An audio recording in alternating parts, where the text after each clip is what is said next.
আসসালামু আলাইকুম রহমতুল্লাহি ওয়াবারাকাতুহু। আলহামদুলিল্লাহি রাব্বিল আলামিন ওয়াসসালাতু ওয়াসসালামু আলা আশরাফিল আমবিয়া ওয়াল মুরসালিন নবীন মুহাম্মাদিন উম্মিন ওয়া আলা আলিহি ওয়াসহাবিহি আজমাইন। আউযু বিল্লাহি মিনাশ শাইতানির রাজীম। বিসমিল্লাহির রহমানির রহিম।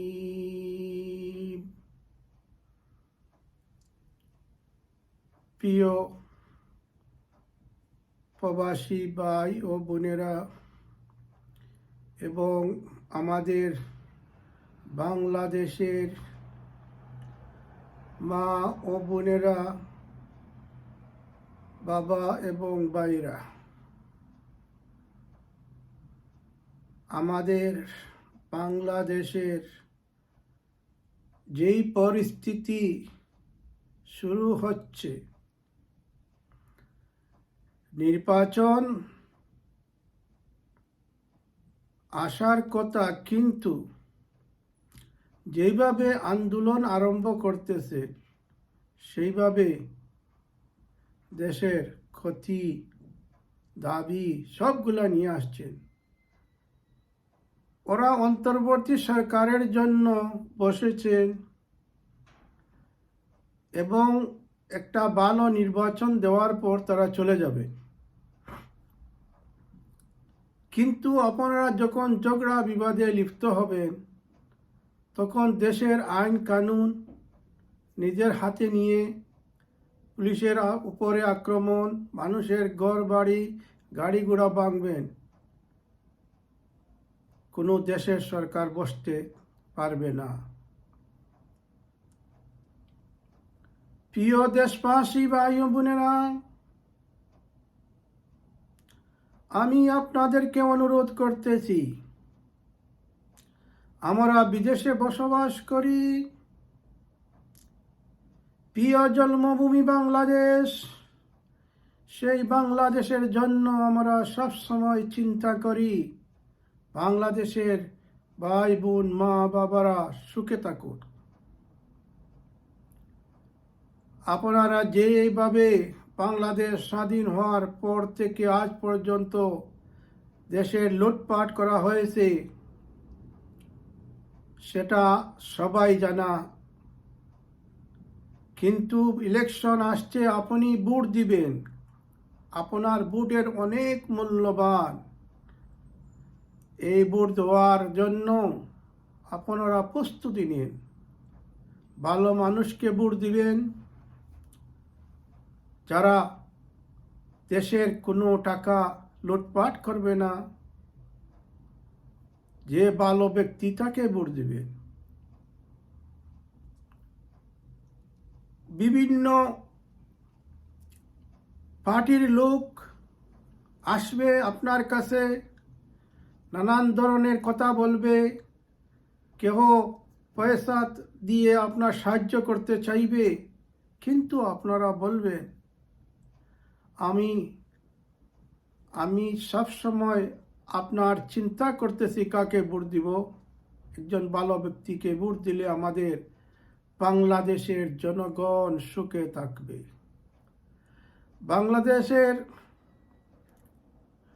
প্রতি বৎসরে বন্যায় কি রকম ক্ষতি হয় সবার জানা আছে,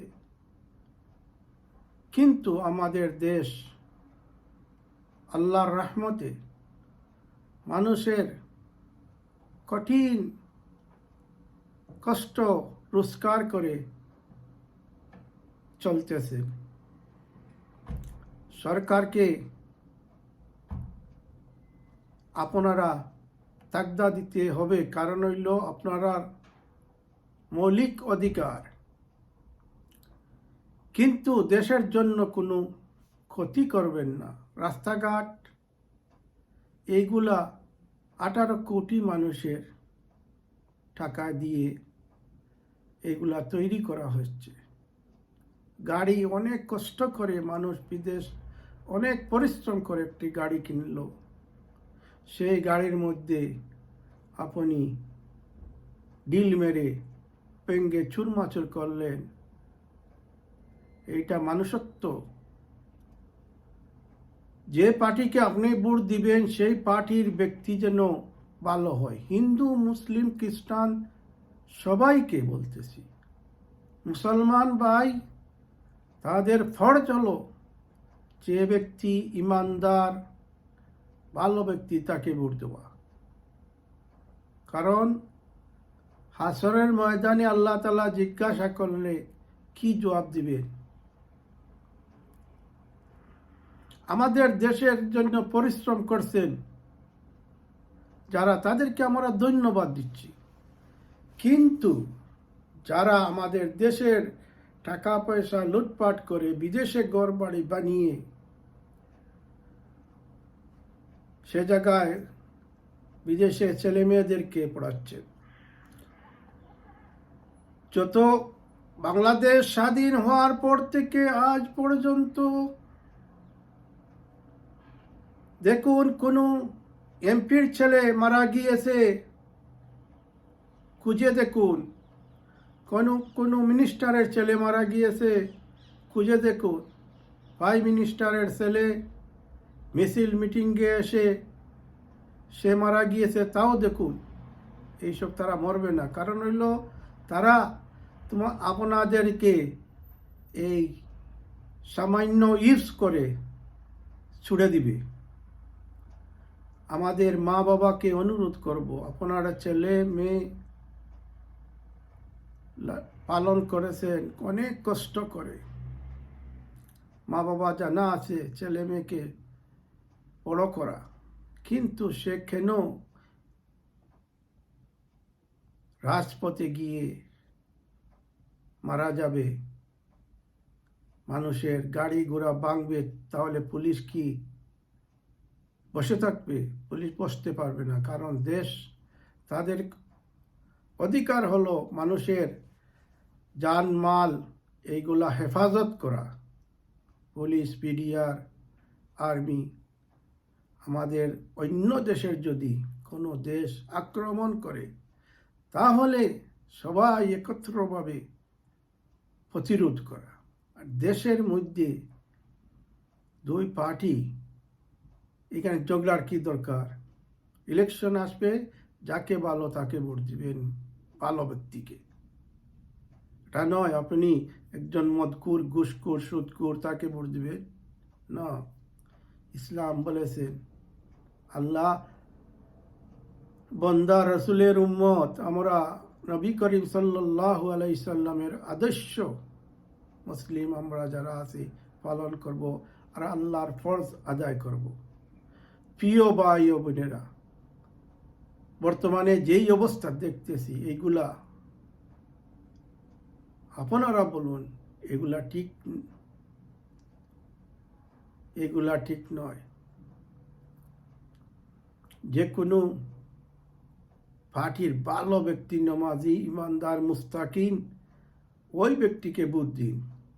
তারপর যদি আমরা মারাও যাই, তারপর বলতে পারবো আল্লাহর কাছে, আমি তো দেখেছি উনি নামাজ পড়েন, মিথ্যা কথা বলেন না, ভালো ব্যবহার করেন, এই জন্য ভোট দিয়েছিলাম। আল্লাহ তাআলা আপনাকে মাফ করবেন, এবং যদি সেই ব্যক্তি মানুষের হক মারে, সে বিচার কিয়ামতের মাঠে দিতেই হবে। কেন মানুষ এত পাগল চেয়ারম্যান হওয়ার লাগি, এমপি হওয়ার লাগি, মিনিস্টার হওয়ার লাগি? আমি বুঝতে পারি না। কারণ কি, এগুলা আপনি এমপি হওয়ার পর আপনার উপর কত দায়িত্ব, সেই দায়িত্বগুলা যদি পালন না করেন তাহলে যে আপনার জবাব দিতে হবে দুনিয়াতেও আখিরাতেও। প্রিয় দেশবাসী ভাই ও বোনেরা, আমি দেখতেছি ঝগড়া বিবাদে বাচ্চা কাচ্চা হচ্ছেন তাদেরকে সাবধান করবেন। আর আল্লাহর ওয়াস্তে আপনারা সবাই শান্তি থাকুন, ভালো থাকুন।